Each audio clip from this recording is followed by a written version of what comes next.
artistes. Et inversement, ça peut être aussi, et c'est peut-être le cas, des personnes qui découvrent Yves, et donc dans ce cas-là, je suis obligé peut-être de remonter un petit peu en arrière, quitte à me répéter, quitte malheureusement pour ceux qui le connaissent, à déjà entendre des choses que vous connaissez. Donc là, merci d'avoir répondu à l'invitation de la galerie, merci d'être fidèle au travail d'Yves, et ce travail-là qui est présenté, c'est essentiellement un travail de peinture, et plus précisément des gouaches, qui sont produites depuis 5 ans dans l'atelier, que j'apprécie moi personnellement beaucoup, je les trouve très particulières, ô combien déstabilisantes. Il y a quelque chose de très fort et de singulier dans ce travail, et donc je suis content qu'ils soient enfin exposés.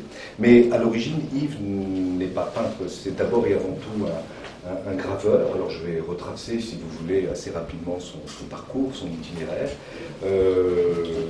Il débute en quelque sorte, ou il entre dans la carrière en tant que graveur, et entre 1970 et 1990, il pratique quasiment exclusivement la gravure, et c'est un travail sur cuivre pour l'essentiel.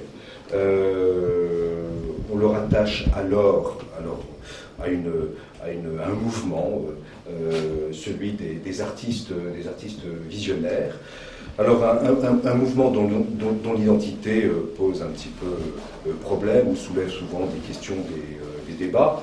Tout simplement parce que les artistes eux-mêmes sont quelquefois surpris de constater qu'ils ont été intégrés à cette famille.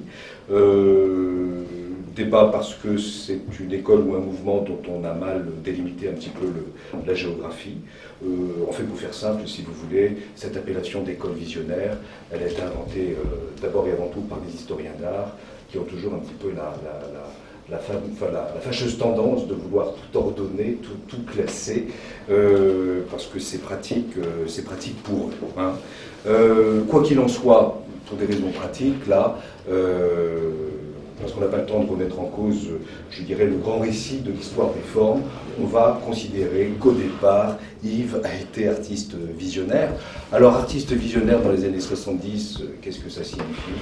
Ça signifie des artistes qui pratiquent quasiment exclusivement la gravure, et le dessin, mais surtout la gravure, des artistes qui sont passionnés par la lumière du noir, des artistes qui aiment bien les constructions, on va dire, instables, exagérées, et les figures anamorphosées, des artistes qui aiment bien jouer avec le corps, c'est toujours d'actualité pour Yves Douarré, vous le constatez, et jouer avec le corps un petit peu à la manière d'un artiste ou d'artiste écarisseur, d'une sorte de démiurge un petit peu, on va dire, démiurge un petit peu déraisonné et affolé, et ces corps, il les métamorphose et il en fait des objets plastiques à la fois grotesques et monstrueux, et c'est toujours le cas.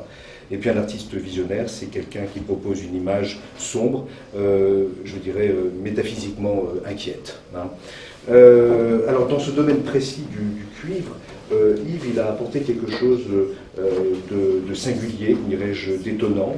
Il a posé comme principe de création, je dirais, une dynamique et un paradoxe, celui d'une destruction-création. Il a entretenu de la sorte je dirais, une émeute un petit peu permanente des formes, et il en découle un procès prolongé de l'œuvre, la multiplication, comme dirais-je, des états, pour ceux qui connaissent la gravure, et donc toujours un aboutissement différé, un petit peu à la manière d'une improvisation musicale.